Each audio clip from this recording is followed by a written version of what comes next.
रफीक मियाँ और मोहम्मद याकूब के नागपुर को जा रहा हूँ, जिन्होंने अंग्रेज़ों के खिलाफ क्विट इंडिया के मूवमेंट में अपनी जान की अजीम कुर्बानी को पेश की। मैंने उनसे कहा कि मैं याकूब हसन सेठ के नागपुर को जा रहा हूँ, जिन्होंने मुस्लिम लीग को छोड़कर टू नेशन थियरी की मजम्मत की थी। मैंने आखिर में उनसे कहा कि मैं उस नागपुर को जा रहा हूँ जो बाबा साहेब अम्बेडकर की दीक्षा भूमि है, जहां पर उन्होंने हजारों की तादाद में अपने साथियों के साथ हिंदुइज्म को छोड़कर बौद्ध मजहब को इख्तियार किया। तो अल्हम्दुलिल्लाह अल्लाह सुब्हानहू व तआला का करम और फजल है, उसने तौफीक दी कि मैं आपके दरमियान में खड़े होकर, और वो भी एक अल्लाह के वली के आस्ताने के साए में खड़े होकर आपसे कुछ बात करने की अल्लाह ने मुझे तौफीक दी। मेरे अजीज दोस्तों और बुजुर्गों, अभी आपने मुझसे कबल मजलिस इत्तेहादुल मुस्लिमीन के तर्जुमान से तफसीली गुफ्तगू उनकी सुनी। मजलिस के जिम्मेदारों ने अपनी जबान से सच्चाई को बयान किया। हमारे working president doctor Gaffar Qadri साहब ने उन तमाम अहम चीजों को आपके सामने रखा। मैं सिर्फ आपके दरमियान में इसलिए खड़ा हूं कि आपको ये बताने के लिए कि अभी आपके सामने शकील पटेल साहब ने और डॉक्टर गफ्फार कादरी साहब ने इस बात को रखा कि नागपुर शहर में कई स्लम इलाकों को, झोपड़पट्टियों को यहां की एडमिनिस्ट्रेशन ने, यहां की सरकार ने उनको रेगुलाइज किया और उनको हक मिल्कियत उनको अता की गई, उनको दी गई। मगर अफसोस इस बात का है कि जहां पर मुसलमान आबाद हैं, वहां पर उनको वो मिल्कियत का कागज उनको नहीं दिया जाता है। अब लोग कहेंगे, जो खास मेरे मुखालिफीन हैं, जिनको लगता है कि असदुद्दीन ओवैसी जब कभी तकरीर करता है, भाषण देता है, तो वो भड़काऊ भाषण देता है। मुझे उसकी कोई फिक्र नहीं है, क्योंकि जब मैं तकरीर करता हूं तो अल्लाह से यही दुआ करता हूं कि रब्बे करीम तो मुझसे, मेरी जबान से सच्चाई को बयान करने की तौफीक अता फरमा। मैं हमेशा अल्लाह से ये दुआ करता हूं कि अल्लाह, मैं जालिमों के डर से अपनी जबान को बंद ना कर लूं, बल्कि सच्चाई को बयान करूं। और सच्चाई आप मुझसे बेहतर जानते हैं कि सावित्री भाई फूले जो झोपड़पट्टी है, वहां पर सर्टिफिकेट दे दिया गया लीज का। सोनिया गांधी के नाम से जो झोपड़पट्टी है, वहां पर इंसाफ कर दिया गया।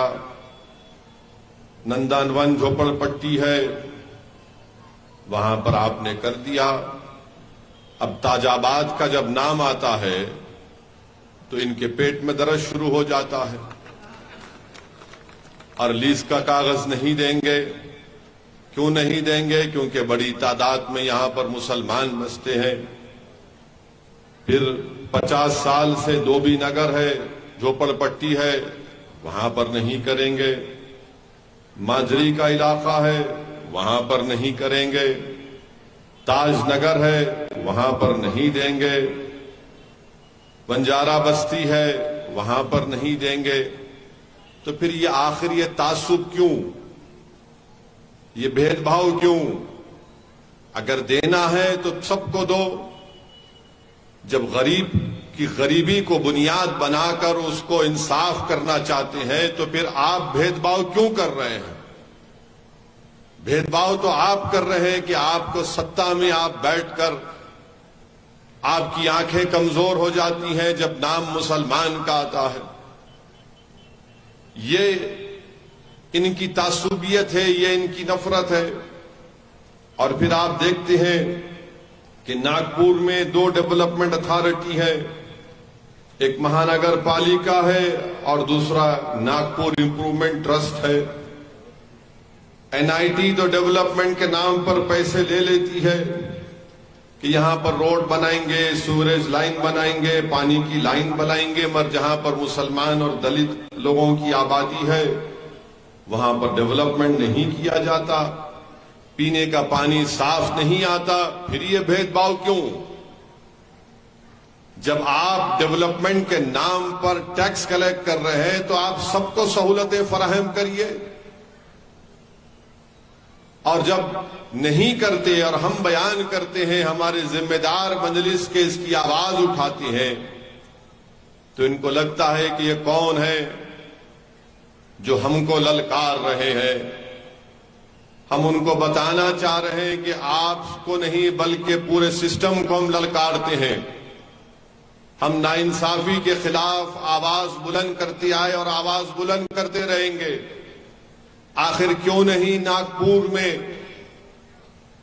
एक स्लॉटर हाउस बनाया जाता जहां पर हुकूमत की निगरानी में भैंस को काटा जाए?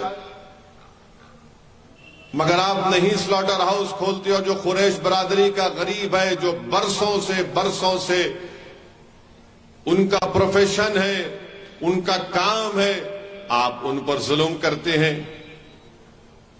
तो ये मसाइल हैं नागपुर के। मैं उम्मीद करता हूं कि इंशाअल्लाह ताला मजलिस के जिम्मेदारान इसको और शिद्दत से और मुझसे बेहतर तरीके से उसको अवाम के दरमियान में जाकर रखेंगे, ताकि नागपुर की गरीब अवाम को मालूम हो सके कि कौन गरीबों के हक के लिए लड़ रहा है और कौन जुल्म करना चाहता है, कौन गरीबों को मजहब के नाम पर उनके हुकूक से महरूम रखना चाहता है। मजलिस इंशाअल्लाह ताला मजलूमों के साथ थी और साथ रहेगी। मजलिस जब इंसाफ का मुतालबा करती है तो ये नहीं देखती कि किसका मजहब क्या है। मजलिस ये देखती है कि जो कमजोर है वो हमारी आंखों में ताकतवर है, जो लाइन में सबसे आखिर है उसको लाइन में सबसे आगे लाना, ये हर मजलिसी का नस्बुल ऐन है। तो मेरे अजीज दोस्तों और बुजुर्गों, मेरी आपसे गुजारिश है कि नागपुर में आपने पहले जो बल्दिया के इंतखाबात हुए थे, आपने मजलिस के उम्मीदवारों को अपने वोट से नवाजा। मैं आपका फिर से शुक्रिया अदा करता हूं और आपसे इस बात का मुतालबा करता हूं, आजीजाना गुजारिश करता हूं कि आप मजलिस को अपनी दुआओं से, अपनी सरपरस्ती से मजलिस इत्तेहादुल मुस्लिमीन को मजबूत करिए, ताकि यहां पर गरीबों और मजलूमों की एक आवाज रहे। और याद रखिए कि जब तक आप अपने वोट से, अपने इत्तेहाद से अपनी आवाज को नहीं पैदा करेंगे, आपके मसाइल हल होने वाले नहीं है। और आज आप देखते हैं कि महाराष्ट्र में डॉक्टर गफ्फार कादरी साहब ने भी इसका जिक्र किया। महाराष्ट्र में आप देखते जाइए कि कैसे यहां पर फिरकाना फसादात, कम्युनल राइट्स में इजाफा हो रहा है। मालेगांव हो, नांदेड़ हो, अमरावती हो, मनखेड़ हो। 2 अप्रैल 2022 में जलगांव में, इस साल अप्रैल में नगर में, औरंगाबाद में, अकोला में। और हद तो ये हो गई कि डॉक्टर साहब मुझे बता रहे थे कि अकोला में मरकजी मस्जिद पर हमला किया गया। मरकजी मस्जिद के अंदर घुसकर किताबों को जला दिया गया। इवट महल में धारवा एक जगह पर एक कस्टोडियल डेथ हुई, पुलिस कस्टडी में। उसकी आवाज अगर किसी ने उठाई, बल्कि कोर्ट में केस डाला डॉक्टर गफ्फार कादरी ने, तो केस डालने के बाद हुकूमत को मजबूरन उन तमाम पुलिस के खाती ओहदेदारों को सस्पेंड करके उनको जेल को भिजाना पड़ा। अकोला में गड़बड़ हुई, मजलिस के जिम्मेदार वहां पर पहुंचकर नुमाइंदगी करते हैं। और हैरत की बात यह है कि अकोला के एसपी साहब की गर्दन इतनी मोटी है कि मिलना नहीं चाहते थे मजलिस के जिम्मेदारों से। गर्दन मोटी है कोई अनपार्लियामेंट्री वर्ड नहीं है। मिलना तो चाहिए था एसपी साहब को, बोले नहीं मिलता मैं। मत मिलिए आप, हमको क्या करना है। आप अपनी गुरूर का मुजाहरा कर रहे हैं। जब एक अवामी पार्टी के नुमाइंदे आकर मिलना चाहते थे, आपने इनकार कर दिया। और हुआ क्या कि मरकजी मस्जिद पर हमला करने वालों पर अब तक कार्रवाई नहीं की गई। एसपी साहब, अगर अकोला के एसपी को मेरी आवाज यहां पर पुलिस के इंटेलिजेंस के लोग पहुंचा सकते हैं तो मैं आपको दोनों हाथ से सलाम करूंगा। नहीं भी पहुंचाएंगे तो हमारे मीडिया के रिश्तेदार पहुंचा देंगे इंशाअल्लाह। मिलने को तैयार नहीं है। नहीं, डीवाईएसपी से मिल लो, ठीक है, डीवाईएसपी से मिल लेंगे। डीवाईएसपी से भी नहीं मिलेंगे तो हम क्या करेंगे? हम अल्लाह के बारगाह में हाथ उठाकर दुआ करेंगे। और याद रखो, हमारे ये हाथ जो है ना, ये हमारे हथियार हैं। ये हथियार इसलिए नहीं है क्योंकि हम कुछ और इस्तेमाल करते, हथियार इसलिए है कि रसूलुल्लाह सल्लल्लाहु अलैहि वसल्लम की सुन्नत है कि मोमिन के हाथ उसके हथियार हैं, जो अल्लाह की बारगाह में हाथ उठाकर अपनी बेबसी का अल्लाह के सामने तस्करा करता है कि रब्बे कायनात, इस सरजमीन पर मुझे इसलिए सताया जा रहा है कि हम तेरे हबीब मोहम्मद मुस्तफा सल्लल्लाहु अलैहि वसल्लम के मानने वाले हैं, हम तेरी तौहीद का इकरार करने वाले हैं, हम पर जुल्म किया जा रहा है, अल्लाह हम पर रहम फरमा, हमारी मदद फरमा। तो ये हमारे हथियार हैं। तो मेरे अजीज दोस्तों और बुजुर्गों, औरंगाबाद में भी शरपसंदों ने गड़बड़ करने की कोशिश की। स्क्रिप्ट तैयार हो गया था कि औरंगाबाद में हिंदू और मुसलमानों में एक फसाद बर्पा कर दिया जाए, मगर जिसने ये स्टोरी स्क्रिप्ट लिखी उसने किसी और को हीरो बनाना चाहता था, मगर गलती से इम्तियाज जलील पूरी स्क्रिप्ट को फाड़कर वहां पर सुपरस्टार बन गया। और इम्तियाज जलील ने जाकर मंदिर में बैठकर मुस्लिम लड़कों को कहा कि नहीं, खबरदार, मंदिर के ऊपर आंच नहीं आने देंगे। इम्तियाज जलील मंदिर में कितना, 1 घंटे 2 घंटे 3 घंटे बैठे रहे। 3 घंटे इम्तियाज जलील बैठे रहे, हालात को पुरअमन किया। अफसोस है कि एक साहब की शहादत हुई, उनकी मौत हो गई, मगर औरंगाबाद को इम्तियाज जलील और मजलिस के तमाम जिम्मेदारों ने, डॉक्टर गफ्फार कादरी ने, मजलिस के नासिर सिद्दीकी ने, तमाम अराकीन बल्दिया ने मिलकर औरंगाबाद के अमन को बिगड़ने से बचा लिया। मैं उनका शुक्रगुजार। मगर उसके बाद क्या हुआ इम्तियाज जलील पर? वो बीजेपी का एक मरकजी मिनिस्टर है, नहीं, ये डर के गया मंदिर में। कोई बोले एक्टिंग करने के लिए गया। वो कांग्रेस के लोग बोले तुम मंदिर क्यों गया? मेरे दोस्त, इंसान की जान बचाने के लिए अगर कहीं भी जाना पड़ा तो जाएंगे इंशाअल्लाह ताला। आग लगाने के लिए नहीं गए, आग को बढ़ने से बचाने के लिए हमने काम किया था। मंदिर को बचाना भी हमारी जिम्मेदारी है, मस्जिद को बचाना भी हमारी जिम्मेदारी है, और सबसे बड़ी जिम्मेदारी एक रुकने पार्लिमान की, सियासतदान की, सियासी पार्टी की, कि इंसान की जान को बचाया जाए, शहर के अमन को बचाया जाए। वो काम औरंगाबाद में किया, मगर अफसोस कि अकोला में ऐसा हुआ। मुख्तलिफ मुकामात पर फसादात हो रहे हैं महाराष्ट्र में।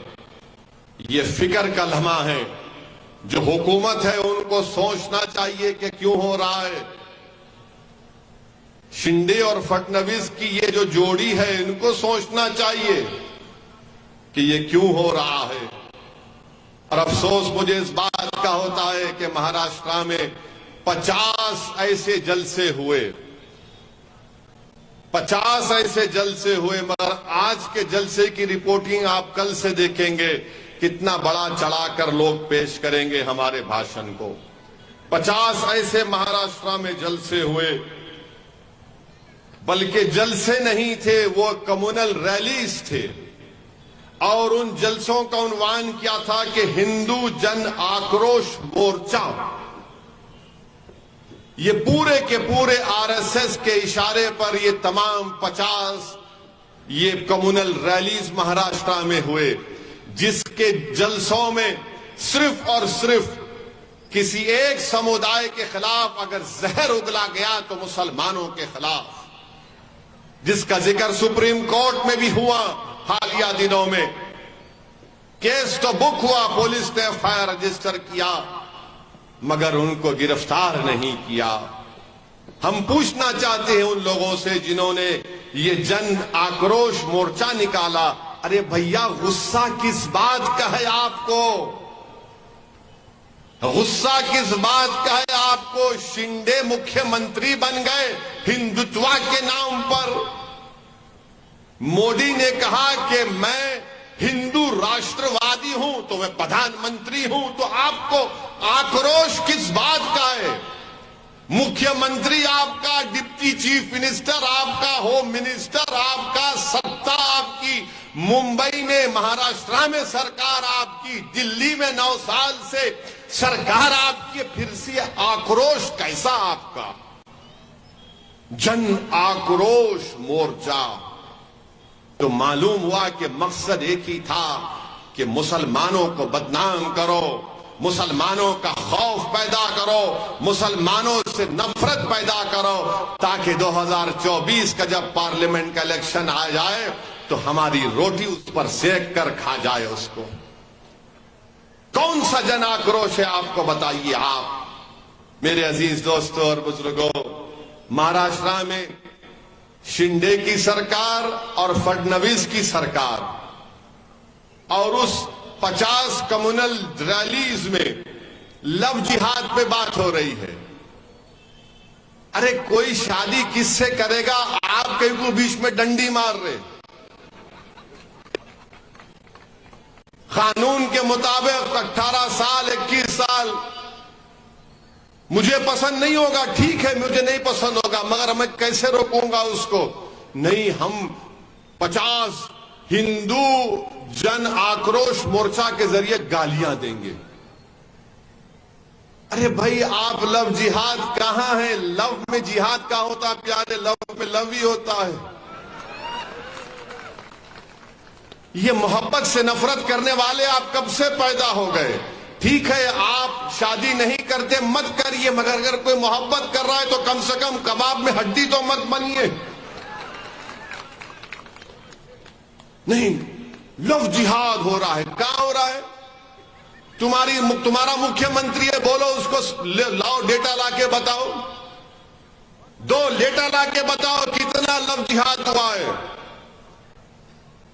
बताओ, डेटा लाओ, जनता के सामने लाके रखो, ये डेटा है, ये सरकार का डेटा है। बताओ, मैं चैलेंज कर रहा हूं फडणवीस को, जो पूरा खेल खेलते हैं, करो आप, लाओ, महाराष्ट्र की जनता के सामने रखो फडणवीस साहब, ये लव जिहाद का जो तुम खड़ा किए, बताओ क्या डेटा है? कोई डेटा नहीं है, मगर नफरत फैलाना है। जो कोई भी आता खड़े होकर गाली देता, बस खाली बकवास, अनाप शनाप बकते हैं और कुछ नहीं होता। कोई केस नहीं बुक, केस बुक होता, मगर कभी उनको ले जाकर जेल नहीं लेकर जाते, खाली केस बुक कर दिया। हाँ, hate speech 153A FIPC book कर दिया, उसके बाद क्या?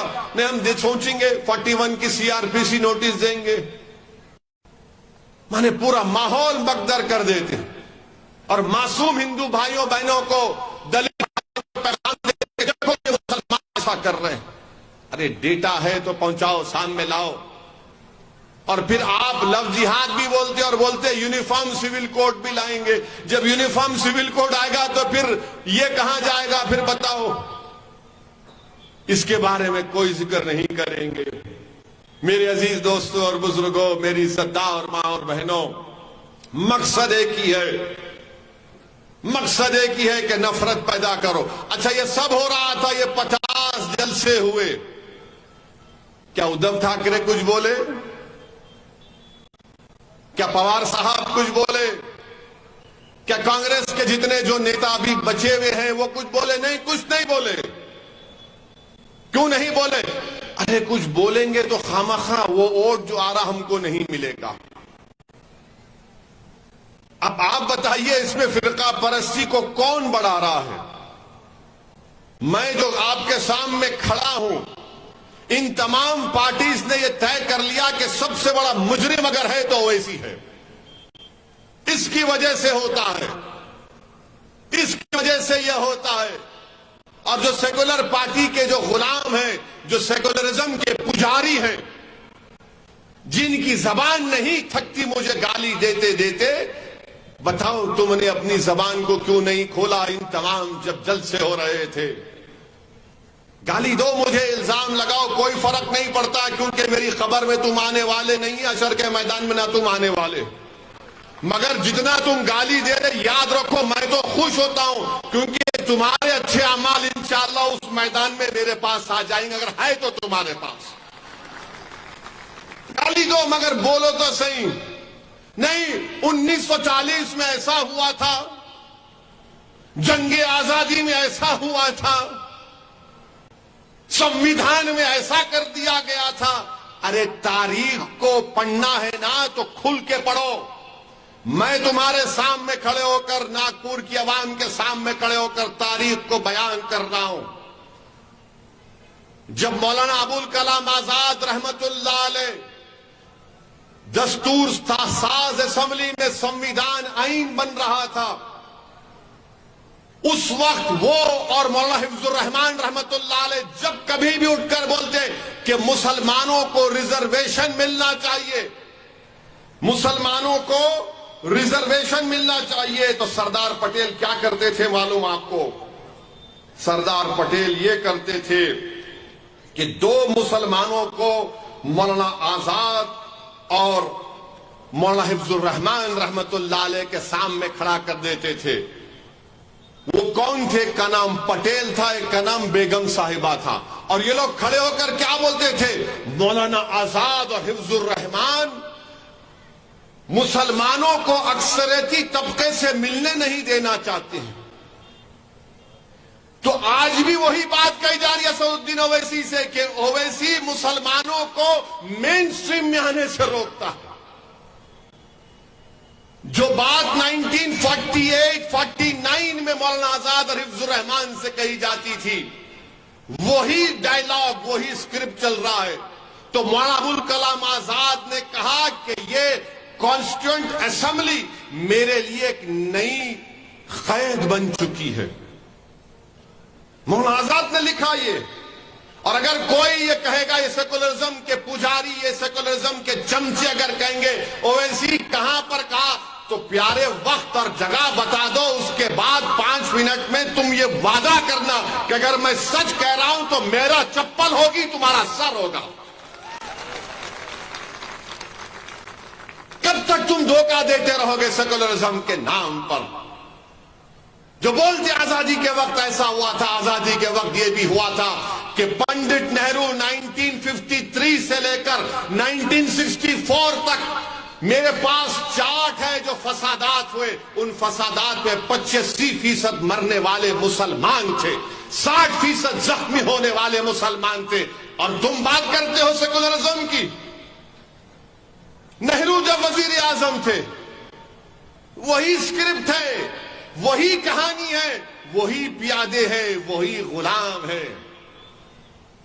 और गाली उस वक्त मौलाना हिफ्जुर रहमान को, मौलाना आजाद को दी जाती थी। रिजर्वेशन की जब बात होती थी तो आज असदुद्दीन ओवैसी को और इम्तियाज जलील को गाली दी जा रही है। मगर मेरे अजीज दोस्तों और बुजुर्गों, आपको समझना है इन बात को। मैं संविधान में, आईन में जो सेकुलरिज्म लिखा गया उसके खिलाफ कभी था ना रहूंगा। मैं हमेशा सियासी सेकुलरिज्म के खिलाफ हूं।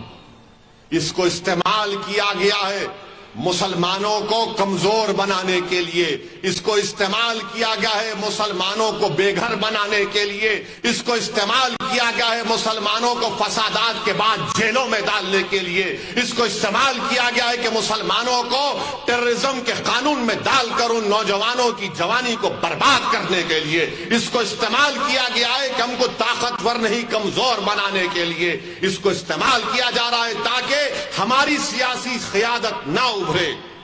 इन सबको एक बात की तकलीफ है कि सबकी लीडरशिप हो सकती है, मराठाओं की हो सकती है, कोई बात नहीं।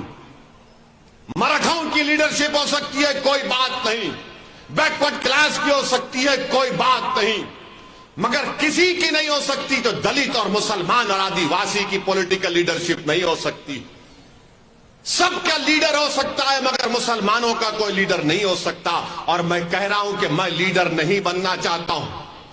अल्लाह गवाह है, मैं इस पाक औलिया अल्लाह के आस्थाने के सामने खड़े होकर कह रहा हूं, अल्लाह मेरे दिल का हाल जानता है, मैं मुसलमानों का लीडर नहीं बनना चाहता हूं।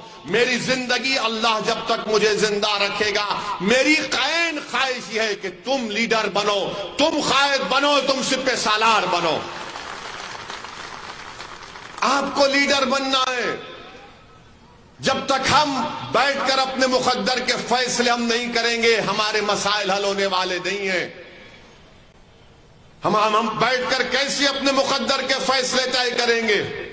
जब आपका नेता होगा, नागपुर की बल्दिया में आपका नेता होगा, महाराष्ट्र की विधानसभा में 2 से ज्यादा आपके एमएलएज होंगे, महाराष्ट्र में 1 इम्तियाज से ज्यादा और एमपी आपके जीत कर आएंगे। जब आपकी लीडरशिप होगी, यही तो लड़ाई मजलिस की है।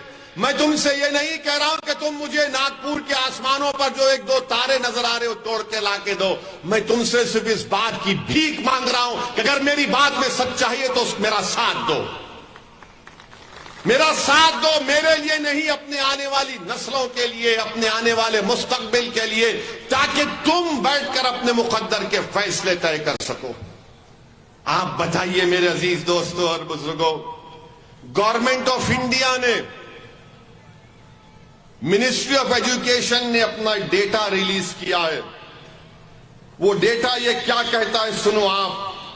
वो डेटा ये कहता है कि हायर एजुकेशन में, यानी 12th क्लास के बाद जो बच्चे ग्रेजुएशन या बीटेक या एमबीबीएस या जो भी करते हैं उसको हायर एजुकेशन कहते हैं।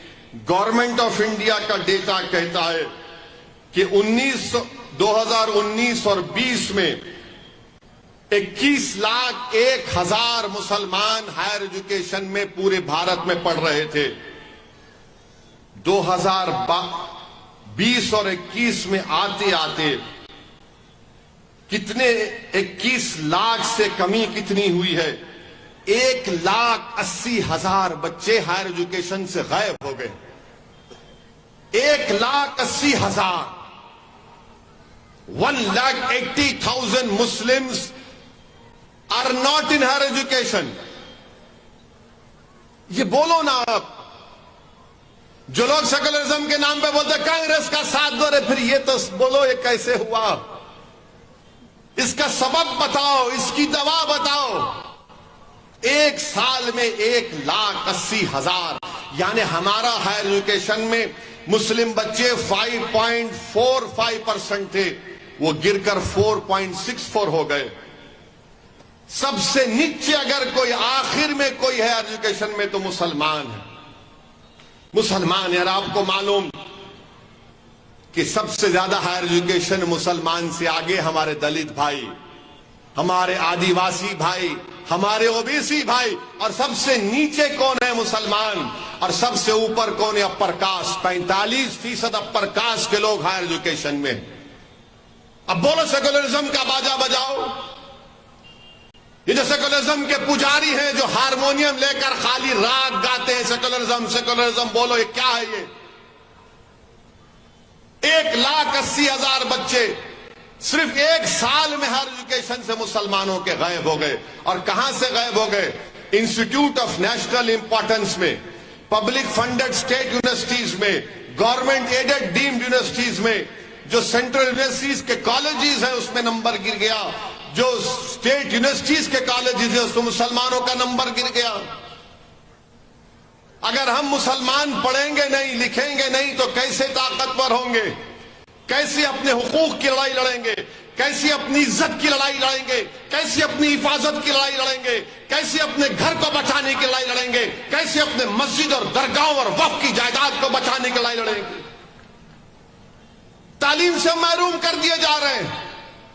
और आपको मालूम, महाराष्ट्र में, उत्तर प्रदेश में बाबा की सरकार है जो हर बात पे बोलते गोली मारो। उत्तर प्रदेश में 58,365 मुस्लिम बच्चे निकल गए। महाराष्ट्र में कितने निकले? 15,428 बच्चे। अब लोग बोलते हैं ये ओवैसी से पूछो तेलंगाना में क्या हुआ। तेलंगाना में इजाफा हुआ है। कितना इजाफा हुआ? 7,000 बच्चों में इजाफा हुआ है।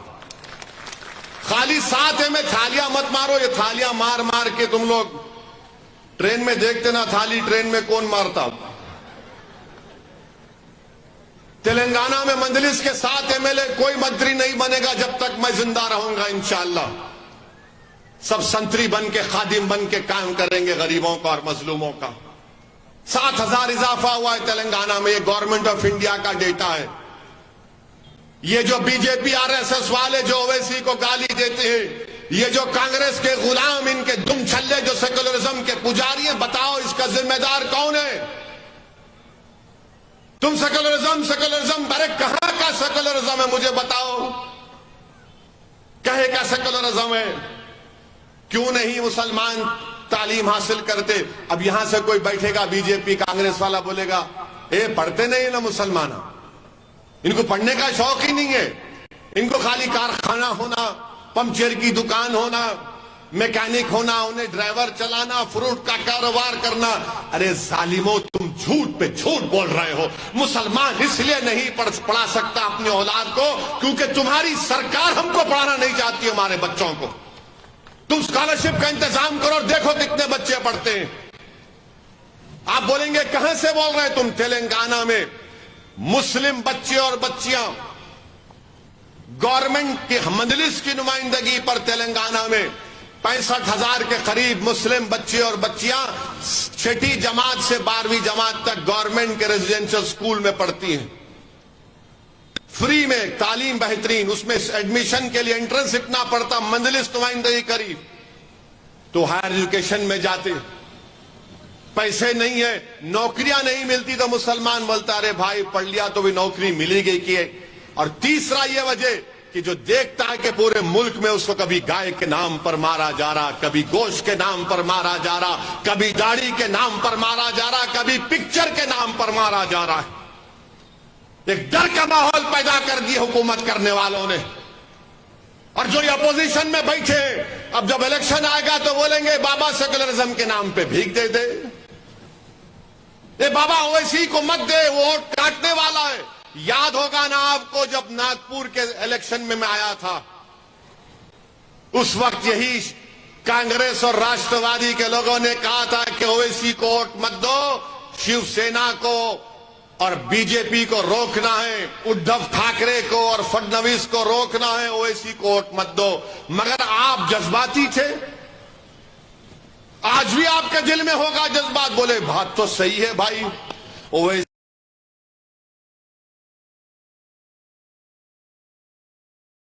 तो बात आपने कांग्रेस राष्ट्रवादी को दिया। उसके बाद क्या हुआ? जिसको डरा कर वोट आपसे लिया, अचानक महाराष्ट्र में आपने देखा कि शादी 2 के दरमियान में होती थी, अब 3 के दरमियान में शादी हो गई। उद्धव ठाकरे, पवार और कांग्रेस के कौन, अभी तो नेता कौन नहीं मार, हाँ नहीं वो कोई भी है, तीनों मिलके निकाह कर लिए। 2 का निकाह होता था, 3 का हो गया। इसमें दूल्हा कौन दुल्हन कौन आप पूछ लो, मेरे को नहीं मालूम। अच्छा, उससे पहले सुबह 5 बजे फडणवीस और पवार साहब के भतीजे अचानक निकाह कर लिए। फिर चंद घंटों के बाद या खुला हुआ या तलाक हुआ, नहीं मालूम। मगर गाली हमको देते नहीं, इन्हें ये दाढ़ी वाला, ये शेरवानी परेशानी है।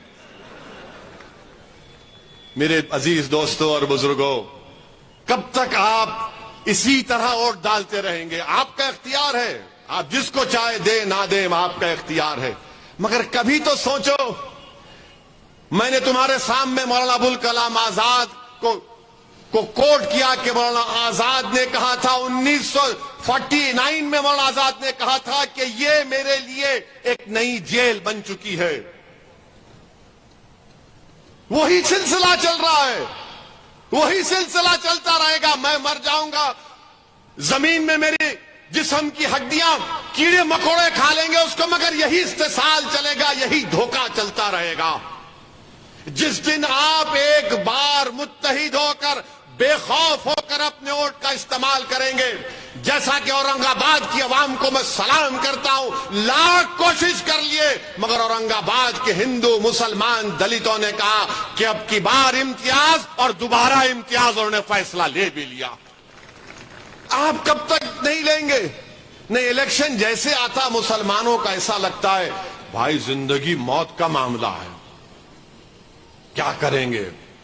इनको नहीं वोट दिए तो उन्हों आ जाते। अरे मेरे भाई, तुम वोट मत भी दो, वो लोग जीत रहे हैं, बीजेपी वाले आपकी वजह से नहीं जीत रहे। मैं हमेशा कह रहा हूं, आज भी कह रहा हूं आपसे, पार्लियामेंट का चुनाव क्या होता है देखो। मेरे अजीज दोस्तों और बुजुर्गों, अपनी लीडरशिप को पैदा करो। अगर आप मुझे पसंद नहीं करते तो किसी और को खड़ा कर लो मेरे भाई, मगर कोई तो हो जो तुम्हारी लड़ाई लड़ सके। अरे महाराष्ट्र की सियासत में किसानों के नेता हैं, दलितों के नेता है, आदिवासियों के नेता है, मराठों के नेता है, बैकवर्ड क्लास के बरादरियों के नेता है। तुम्हारा कौन है नेता बताओ? अरे जो चुनाव आने के बाद जो लोग मसाजिद से ऐलान करते हैं कि सेकुलरिज्म के नाम पर वोट दो, अरे आप खुद लीडर बन जाइए ना, चुनाव लड़िए आप, मैं आपके लिए काम करने को तैयार हूं। मगर ये कब तक ऐलान करके आप अपना नुकसान कर रहे हैं? नई पार्लियामेंट की बिल्डिंग बना दिए मोदी जी,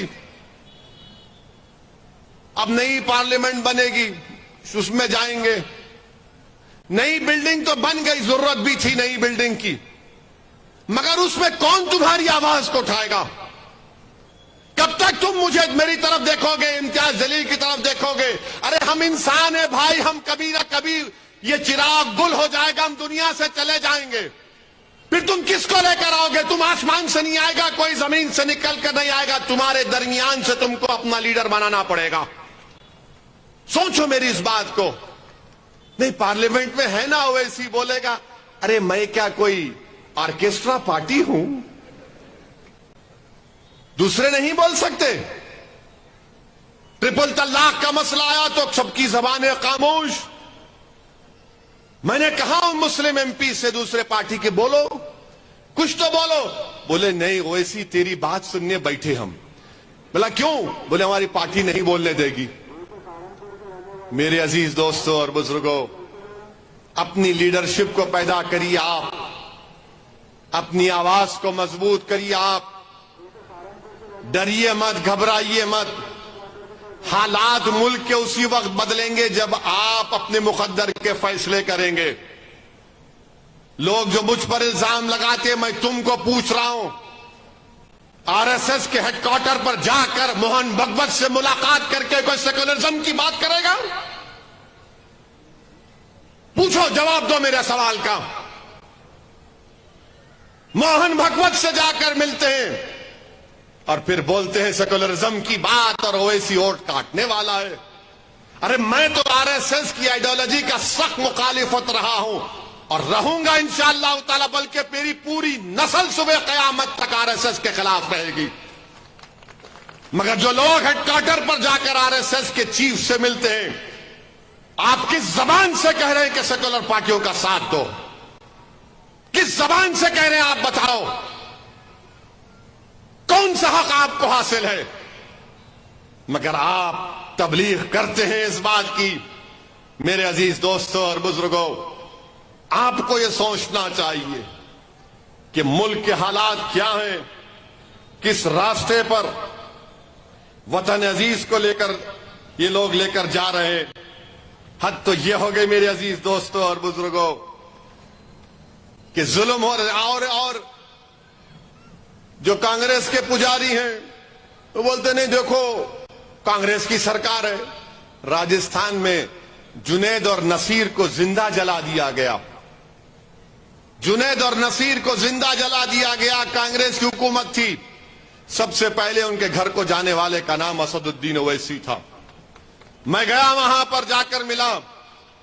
वहां के मुख्यमंत्री 15 दिन के बाद जुनैद और नसीर के घर को गए। एस ग्रेशिया कितना दिए? 15 लाख। कन्हैया को मारने वालों के कंडेम करते हैं, मजम्मत करते हैं। कन्हैया के परिवार को 50 लाख और जुनैद और नसीर के परिवार को 15 लाख देते हैं। यह कांग्रेस की हुकूमत है। हाजी हज को जा रहे हैं, हाजियों की बस पर पत्थर फेंककर हाजियों को जख्मी कर दिया गया। कांग्रेस की सरकार है और बोलते नहीं ओवैसी वोट काटने वाला है। अरे उत्तर प्रदेश के लोकल बॉडी के इलेक्शन हुए। मैं मेरठ की सरजमीन के अवाम को नागपुर की सरजमीन से सलाम करता हूं। मजलिस के मेयर के कैंडिडेट को 1,28,000 वोट मिले और हमारे 11 कॉरपोरेटर मेरठ में कामयाब हुए। 11 कॉरपोरेटर हमारे कामयाब हुए। संभल में मजलिस का चेयरमैन, कांट में मजलिस का चेयरमैन, 100 से ज्यादा कॉरपोरेटर उत्तर प्रदेश पर मजलिस के कामयाब हुए। क्यों हुए? क्योंकि उत्तर प्रदेश की चुनाव में मैं उत्तर प्रदेश के मुसलमानों से पुकार कर कह रहा था कि तुम बीजेपी को नहीं हरा पाओगे, तुम अखिलेश को वोट दे रहे हो, मत दो, मजलिस को दो। अपने 2-3 नेता को पैदा कर लो जो तुम्हारी आवाज को उत्तर प्रदेश की विधानसभा में, असेंबली में उठाएंगे। मगर सबने कहा ओवैसी साहब मजबूरी है। मैंने कहा इतनी मजबूरी तो नहीं है कि तुम अपनों को छोड़कर दूसरों को वोट दोगे। दो, तुम्हारा इख्तियार है, मगर तुम्हारा नुकसान होगा, तुम नहीं रोक पाओगे। अब उत्तर प्रदेश की आवाम में एक तब्दीली आ रही है इंशाअल्लाह। उनको बात समझ में आ रही कि जो दीवाना पुकार कर कह रहा था, जिसकी गाड़ी पर 6 गोलियां बरसाई गई, उसके बाद भी हमारे दरमियान में खड़ा था। आज उत्तर प्रदेश की आवाम तब्दीली पैदा कर रही है। वो तब्दीली आपको पैदा करना है। मेरी गाड़ी पर 6 गोलियां चलाई गई। अल्हम्दुलिल्लाह अल्लाह ने नबी करीम सल्लल्लाहु अलैहि वसल्लम के सदक़े में मुझे बचा लिया। आपकी दुआएं थीं। मैंने मौत को करीब से देखा, मगर अल्हम्दुलिल्लाह अल्लाह ने मेरे दिल में खौफ को पैदा होने नहीं दिया। मैं दूसरे दिन से दोबारा उत्तर प्रदेश में गया और वोट के लिए अपील करता रहा, क्योंकि मुझे मालूम कि एक ना एक दिन मुझे जाना है। कम से कम जब जाऊंगा तो ये तो तशनगी नहीं रहेगी कि मैं इनसे डर कर गया या इनके सामने झुक कर गया या मैं आरएसएस के दफ्तर पर जाकर मिलकर आया। कम से कम इतनी तो ये तसल्ली रहेगी कि हाँ मेरे आमाल खराब जरूर है, मगर जब अल्लाह के सामने खड़े रहूंगा तो रब्बे करीम के सामने मुझे उसका फजल और करम ही जन्नत में भेजाएगा। मगर मेरे दिल में ये मलाल तो नहीं होगा कि मैंने जालिमों से समझौता कर लिया था, मैंने मजलूमों की आवाज नहीं उठाई थी। मैं इलेक्शन हारने से नहीं डरता हूं, मैं सिर्फ अल्लाह से डरने वाला हूं। डर नाम की चीज ओवैसी के करीब आ नहीं सकती इंशाअल्लाह ताला, मगर जिद्दोजहद करना, लड़ना, आपको मनाना, आपसे लड़ना, आपके नागपुर के घर पर जाकर आपका हाथ पकड़कर आपके पेट में मुंडी डालकर आपके पैरों को पकड़कर बोल सकता हूं कि भाई अपनी लीडरशिप को पैदा करो, क्योंकि वो घर तुम्हारा जरूर है, उस घर पर मेरा भी हक है। जिस घर में हय्या अल सलाह हय्या अल फलाह की सदाएं दी जाती हैं, जिस घर में सज्जे अल्लाह की बारगाह में किए जाते हैं, जिस घर में अल्लाह के कलाम की तिलावत होती, जिस घर में हिजाब पहना जाता, वो मेरा घर है, वो मेरा घर है, रहेगा मेरा घर हो। मेरे अजीज दोस्तों और बुजुर्गों, इसीलिए आपसे अपील कर रहा हूं, इसीलिए आपसे अपील कर रहा हूं कि मुत्तहिद हो जाइए। पार्लियामेंट का चुनाव आएगा तो लाहे-अमल दूसरा होगा, असेंबली का चुनाव आएगा तो लाहे-अमल मजलिस का होगा, जब बल्दिया का इलेक्शन आएगा तो आप ही को कामयाब करना है सबको। जब ऑपरेटर कामयाब हो सकते हैं तो नागपुर में 11 हो सकते हैं, इंशाअल्लाह जरूर हो सकते हैं मेरे भाई। बशर्ते कि आप मुत्तहिद रहें और हमारे वजीर आजम आखिर में उनको भी बोल देंगे कुछ, नहीं तो ये कांग्रेस के पुजारी बोलेंगे तो हमारा बाजा बजाए, उनको नहीं बोले देखो उन्होंने। अब जैसा कि ये कि बाजे कांग्रेस के चमचे बहुत हो गए, हमारे ससुरे बनने की कोशिश कर रहे, वो वैसी को समझता नहीं हमारी बात को। अरे क्या तू मेरा ससुरा है? मैं अपनी ससुरे की बात नहीं सुनता हूं, सिर्फ बीवी की सुनता हूं, क्योंकि आप सब सुनते हैं, मैं भी सुनता हूं। घर को गए तो भड़काऊ भाषण नहीं दे सकते, घर में खाली नीचे मुंडी डाल के जी जी। इन्हों हमारे ससुरे बन रहे, हमारे को मशवरा दे रहे। अरे तुम हारमोनियम लेके बैठ जाओ, तुम मुझे मशवरा देने की जरूरत नहीं है। मुझे ये बताओ मोदी को कामयाब किसने किया? अरे मोदी की हुकूमत में सबसे ज्यादा नुकसान अगर किसी को हुआ तो अल्पसंख्यक समाज को हुआ। 9 साल में दलितों को नुकसान हुआ है। किसको लव जिहाद के नाम पर मारा और पीटा जाता है? किसको तब्दीली मजहब के नाम पर पीटा जाता है? किसको गोश्त के नाम पर मारा जाता है? किसको सिटीजनशिप छीनने के लिए CAA का कानून कौन बनाता है? कौन बनाता है बताओ मेरे भाई? सबसे ज्यादा तो यही हो रहा है। UAPA का कानून बनाया गया, अमित शाह ने बनाया। उस कानून में अगर जेलों में सड़ रहे तो सबसे ज्यादा दलित, आदिवासी और मुसलमान। 8-8 महीने 2-2 साल बेल नहीं होती है, क्योंकि UAPA का कानून बीजेपी कांग्रेस ने तायीद किया। ये 9 साल का रिकॉर्ड है प्रधानमंत्री का।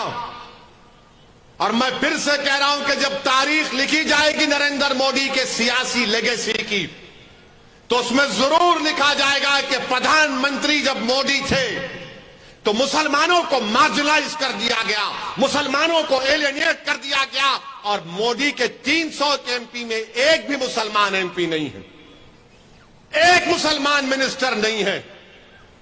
हिजाब के खिलाफ कानून बनाती है बीजेपी जब मोदी वजीर आजम होते हैं। मेरे अजीज दोस्तों और बुजुर्गों, बीजेपी अगर जीत रही है तो कांग्रेस की वजह से, ये सेकुलर पार्टियों की वजह से जीत रही है। इनमें इतनी ताकत नहीं है कि मोदी को रोक सके, मगर इनमें इतनी ताकत है कि झूठ पर धोखा देकर आपका वोट ले सके। अगर मोदी को हराना है तो आइडियोलॉजी पर मुकाबला करो। मोदी को हराना है तो देश की जनता को RSS और मोदी के खिलाफ करो। मोदी को हराना है तो बेरोजगार नौजवानों को हुकूमत के खिलाफ खड़ा करो। मोदी को हराना है 24 में तो किसानों को सामने खड़ा करो, गरीबों को सामने खड़ा करो, जिनकी आमदनी कम हो चुकी है। अगर आज एक मजदूर 100 रुपये कमाता था तो आज सिर्फ 50 रुपये कमा रहा है, और एक अमीर अगर आज 100 रुपये कमा रहा था तो आज 120 रुपये कमा रहा है। मगर ये लोग मोदी से मुकाबला करना नहीं जानते। ये कहना चाहते हैं कि सबसे बड़ा हिंदुत्व का नेता कौन है। इसीलिए महाराष्ट्र में आप देख रहे कि कांग्रेस और शरद पवार मिलकर उद्धव ठाकरे को मुख्यमंत्री बनाना चाहते हैं, जिसने विधानसभा में खड़े होकर कहा था कि हां, हमने बाबरी मस्जिद को शहीद किया था। जब तुम ये कहोगे और इसको मुख्यमंत्री बनाना चाहोगे तो फिर मोदी को कहां रोक पाओगे। मेरे अजीज दोस्तों और बुजुर्गों, मेरी आपसे दवन गुजारिश ये है कि आप मजलिस इत्तेहादुल मुस्लिमीन को मजबूत करिए। और मुझे यहां पर एक शेर किसी का था या किसी का एक डायलॉग था याद आ रहा है कि तुम्हारा गम है गम, तुम्हारा गम है गम, मुसलमानों का गम ख्वाब व कहानी है क्या। तुम्हारा गम है गम, मुसलमानों का गम ख्वाब और कहानी है क्या। तुम्हारा खून है खून, हमारा खून पानी है क्या। वाखिर दावन अल्हम्दुलिल्लाह रब्बिल आलमीन। आपका बेहद शुक्रिया, आप आए, मजलिस को मजबूत करिए। अल्हम्दुलिल्लाह रब्बिल आलमीन।